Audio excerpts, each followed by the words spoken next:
Did I say deluxe version? I did say deluxe version. I mean, y'all heard what I said. I wrote so many songs for this project, and I just felt like I had to give you a couple more. So maybe there will be.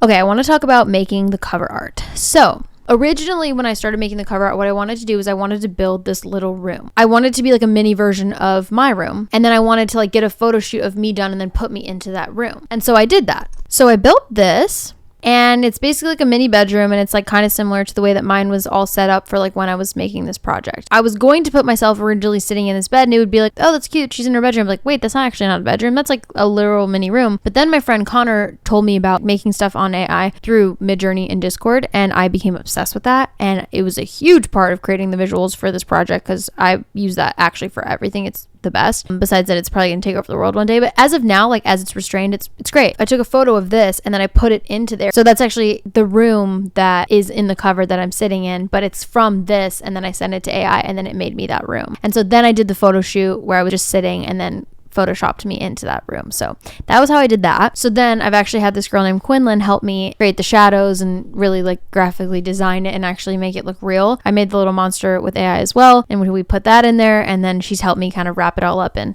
make it the cover that is out now. Now, the mental obstacles that I was going through during this process, there was a lot. There always is a lot. I'm just a very like emotional, overthinking, complex person, and I have my emotions are like that. Like they kind of look like that board. I went through a lot. I definitely reestablished my relationship with faith. I kind of had a bad taste in my mouth from when I was younger, and that, religion and spirituality is just like based on punishment, and relearning that like it's not about that. God is the being that unconditionally loves you and supports you and is there for you and is there to listen to you. And I have been working on reestablishing that relationship. A huge thing that I also realized is that I have everything I need to have everything. I don't have to try and be somebody I'm not. I don't have to accept less in my life or put myself in uncomfortable positions to get what I need. I have everything I need to have everything. And I think it's a great affirmation that everyone should say to themselves, because it's true. You have everything you need to have everything. You are enough. You don't need to look externally and be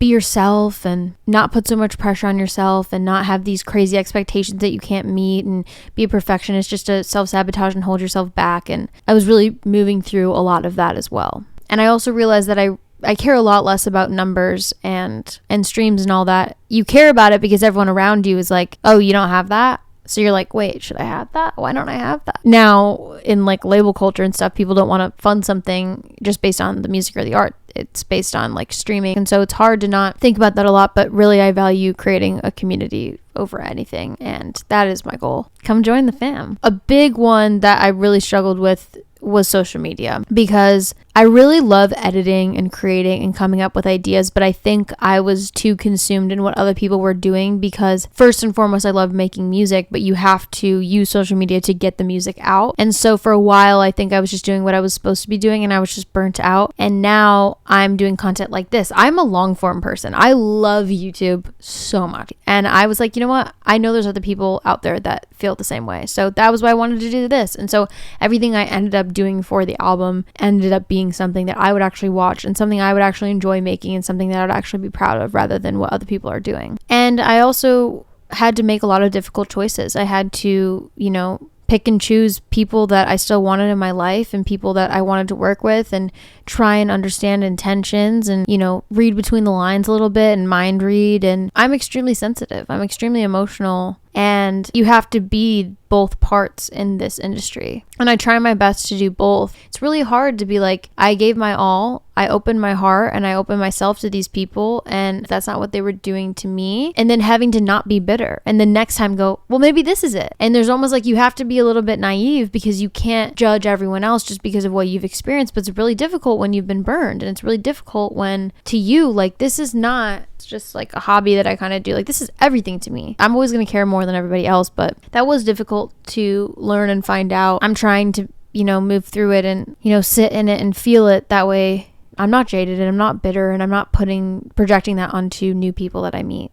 I've also really had to find a life outside of music and not have this be my entire thing, because, okay, I haven't actually figured that balance out yet, but I'm sort of kind of trying to, I'm going to be a better person if I'm rested and if I am inspired and if I'm living life at the same time that I'm also working hard. And so I've been putting in a lot of effort to getting excited about new things. So here we are, the last video of this series, and my life looks completely different. In November of 2022, I was not done with school yet. I was still adjusting to LA. I was dating somebody long distance. I was starting to write this project and working with management.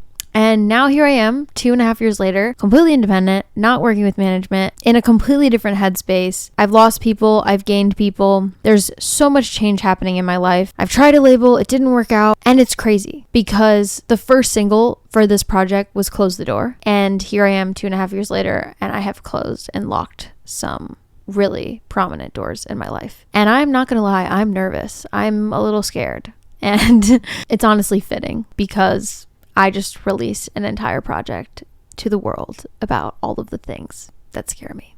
Crisscross through my thoughts.